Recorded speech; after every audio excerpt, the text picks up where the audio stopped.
so vivid in me if I look at myself and why I've been starting companies, and if I get to dream what a company could be, then it doesn't look like what companies usually are. If I get to dream, then a company is something that is fulfilling and rewarding for myself and everyone who somehow touches that company, which could be employees, partners, clients, and just society at large.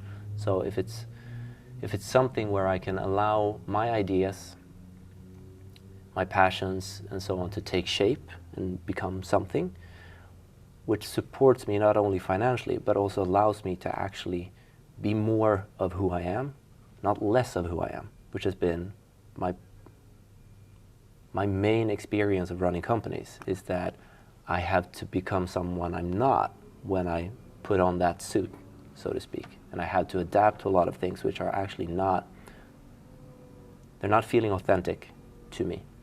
So what if a company could be a place where I can be authentic, where people can connect with the company if they want to? There's not really a barrier to it. So if you are feeling called to somehow be part of this journey, you can. And also something that is taking into account a much more long-term perspective. Like, what is this? What do I want this to lead to over time? What is truly important for me? What are the core values and guiding principles that I truly care about, that I really want to be honored and kind of protected over time, which could be, beyond my lifetime, and make sure that all of that isn't just kind of consumed by a system and stamped into the ground, and then I have the experience of having to conform into something that I don't wish to be, that I am not, which was not the intention of me even starting the thing in the first place. If I dream into why I've been thinking that I should do something that matters in the world, like that's been my lens. Like, I want to do something that matters in the world, not that leaves an imprint, but something that matters. Then the main thing has been like, how do we become more equitable? Like, how can I put my gifts and my privilege and my position in the world to use in such a way that it could serve others that didn't have that starting point or didn't have that. So how can we build resources and build platforms for other people to thrive off of, and also so that I can thrive, of course.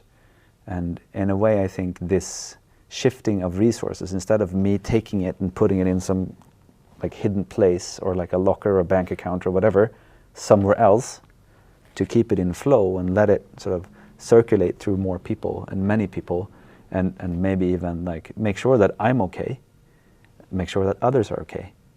And this just introduced this concept of enough. Like, what if there's a place for me, even as a business person, to say that I have enough now. Now I can, like, the structure helps me to see that I have enough and helps me to start sharing with others. And again, that's what I feel like the RCO has the potential to do.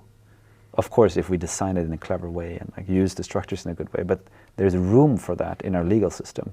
And I find that we've kind of rediscovered a lot of that room, and like at least created some nice questions for people to lean into, to find out what's enough for them, and like what's the motivation that you have, and what, like all of that stuff. And of course, from my side, again, to make impact, to make a difference, a sustainable difference. That is like my deepest motivation and my deepest desire when it comes to this stuff. If you want to create an organization, if you want to build a company in this world, that at least that narrative, the story that I somehow grew up with or learned along the way, is that either I create a for-profit company, and then the main thing is the profit, and it's meant to be as much as possible. Expand, build this company, make it as big as it can be, so I can profit as much as possible. Like, that's one narrative. Be the tallest tree in the forest. And then there's another story which is like, no, you should not care about money or profit at all. You should be a non-profit, when it's all about purpose, and then all of a sudden you are not even allowed to think about money for yourself because you're only doing it for someone else. So one story is just for me, and the other one is just for the world. And the in-between story has been missing.